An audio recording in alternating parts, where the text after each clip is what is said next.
Hey there, welcome to the Physics Land. So, continuing with particle physics, let's start with leptons. Leptons, which are the group of the fundamental particles. So, you can see here in the green are the leptons. It starts with electron, muon, and tau, and their own neutrinos like electron neutrino, tau neutrino, and muon neutrino. Sometimes some scientists say that the neutrinos are the antiparticles of the actual particle, like electron neutrino is the antiparticle of electron, which I think is just a theory and not yet been proved. And we are gonna now discuss about all these topics, about all these particles of electron, which is much familiar to you, but muon and tau, which are not much familiar but are really interesting.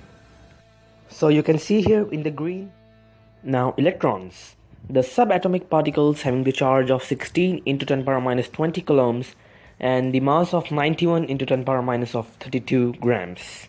Of course, almost know that. Now electron neutrino. Now about electron neutrino is having all the properties similar to that of an electron. All the properties are similar to electron, but unfortunately with no charge. Now what about the muon particles? The muon particles are the most unstable particles ever discovered by human beings, having the life of some 2.19 into 10 power minus 6 seconds. They are more deep penetrating than X-rays, so they can be used to image something that X-ray will not, and they have the charge of minus E. And now what about the muon neutrino, the antiparticle? It has all the properties again similar to that of the muon particle, but of course with no charge.